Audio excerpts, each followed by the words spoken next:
Muy buenas tardes, queridos amigos. Nos encontramos en el Salón de los Escudos de la Asamblea Nacional del Palacio Federal Legislativo.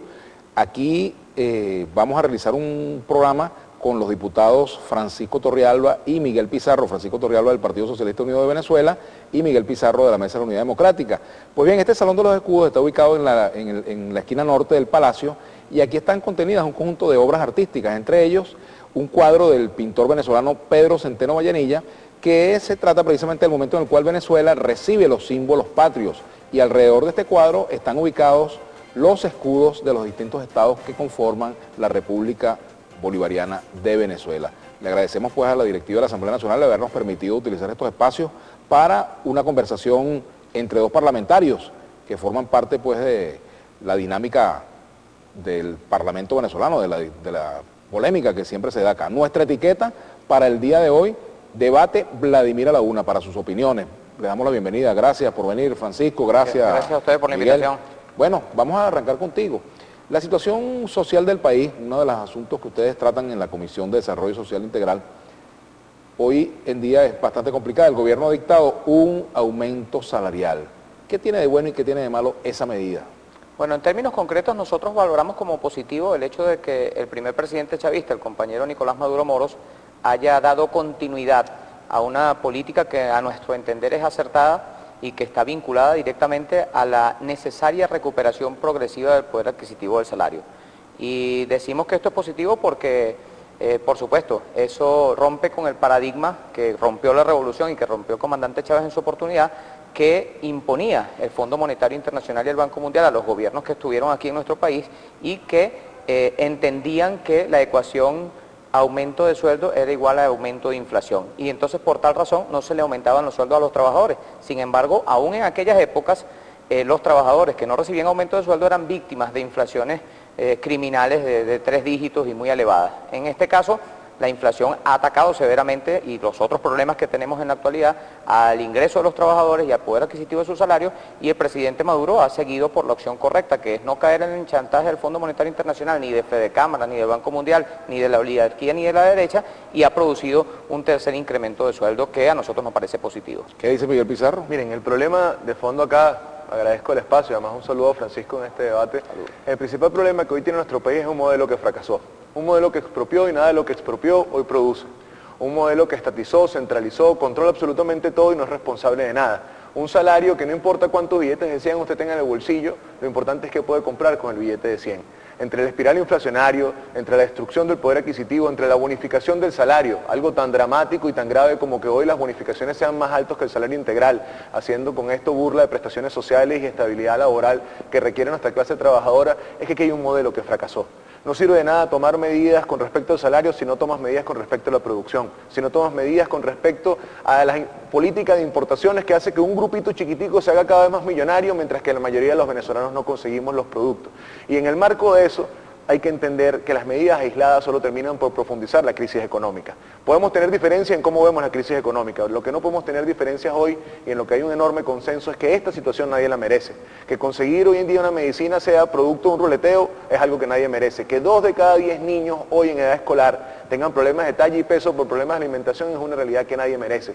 Y eso no tiene que ver solo con salarios, tiene que ver con un modelo que conculca el futuro de las personas. ¿Conculca el futuro de las personas ese modelo? ¿Es un problema de modelo, es un problema de coyuntura, es un problema de guerra económica? Mira, ¿Qué hay allí? sí, yo creo que si en algo podemos rescatar alguna coincidencia de la intervención que ha hecho el compatriota, colega parlamentario Pizarro, es en el tema de que no importa cuánto aumentes mientras sigas siendo objeto de una guerra tan cruenta, tan salvaje como la guerra de la cual es objeto el pueblo venezolano y entre el pueblo, los trabajadores y las trabajadoras, no hay incremento que valga, definitivamente no lo hay, mientras que los incrementos se vean directamente reflejados en incremento de precios sin que eso lo justifique la estructura de costos, mientras que siga existiendo el bachaqueo, gran bachaqueo y el bachaqueo detallado, mientras que siga existiendo la acaparación, la especulación, y esto por supuesto no son acciones que lideriza el gobierno a fin de cuentas está cerrado en una pelea contra la inflación criminal que se come el poder adquisitivo del salario, y nosotros hemos visto aquí que incluso los incrementos no solo han sido de salario,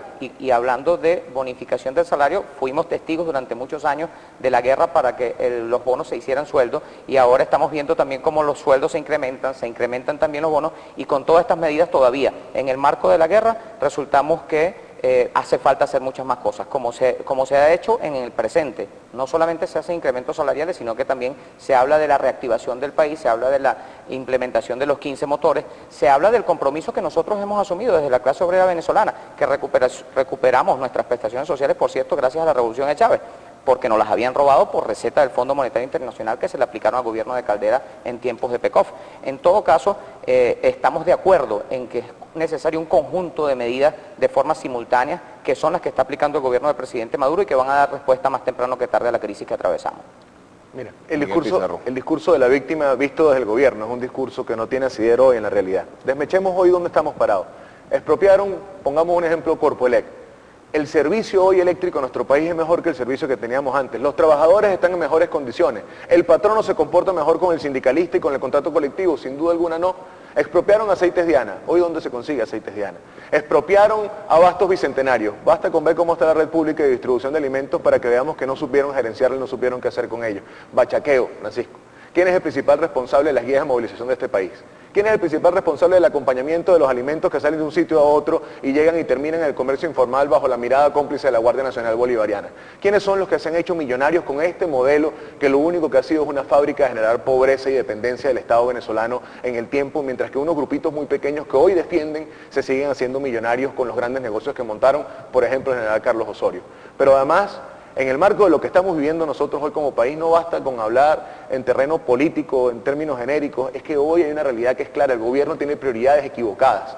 En nuestro país se gastan 1.200 millones de bolívares más en la compra de armamento que en el programa de alimentación escolar. En nuestro país, todavía hoy, en esta crisis, el gobierno gasta más de 40 millones de bolívares en viáticos de sus altos funcionarios, mientras que los venezolanos hacen cola para comprar comida. La crisis y la guerra económica, o como ustedes lo mencionan, no puede ser solamente un discurso que no tiene acciones que lo apalanquen. ¿Qué se ha resuelto desde que se habló de emergencia? ¿Qué se ha resuelto desde que se habló del decreto? ¿Y qué se ha cambiado desde que se entendió que el modelo había fracasado? Francisco Torrealba. Bueno, desde hace cierto tiempo yo tengo vida en el mundo sindical y puedo hablarte con absoluta propiedad en relación a lo que tiene que ver con parte de los elementos que expresaba el colega Pizarro.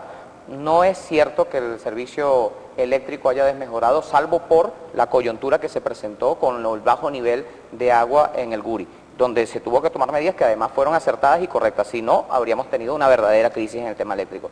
La relación del Estado venezolano y de su gobierno, que tiene un presidente obrero, yo creo que es inmejorable con los sindicatos de nuestro país. Por eso es que cuando uno va al exterior le pregunta, ¿por qué si en Venezuela existen todo lo que dicen los grandes medios de comunicación, que forman parte de la guerra también contra nuestro país, no hay una huelga general? Sencillo, la oposición que manipula a través de los medios de comunicación, que es la responsable, al final, la derecha es la responsable de que haya la crisis que tenemos hoy en día, no es el gobierno venezolano. Pero al final aquí no hay una huelga porque no tienen los trabajadores ningún tipo de afinidad, ni de simpatía, ni de identificación con los que son sus victimarios. ¿Hay razones para que haya huelga claridad absoluta, de ninguna manera la habría. Si existiera una razón, la habría.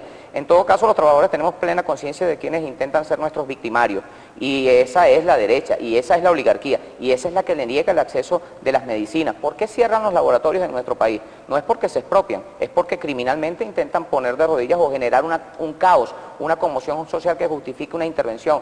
¿Por qué se dice que la Guardia Nacional es cómplice cuando vemos que la Guardia Nacional actúa, por ejemplo, en el circuito de donde tú eres diputado, Miguel, en Petare, acciones permanentes del comandante general de la Guardia Nacional, mayor general Benavides, y de todo su equipo? Y por cierto, porque los que han sido identificados están presos, porque ciertamente alguno que otro se ha prestado para acciones inescrupulosas y han sido detectados, detenidos y sancionados. De manera que aquí lo que estamos viendo nosotros es un gran esfuerzo que hace el gobierno nacional, que acompañamos desde la clase trabajadora y que tiene que ver con el incremento de la producción, que creo que es el secreto definitivo para salvar la guerra económica. Sé que Miguel Pizarro tiene ganas de responderle a Francisco Torrealba, pero vamos a hacerlo en la próxima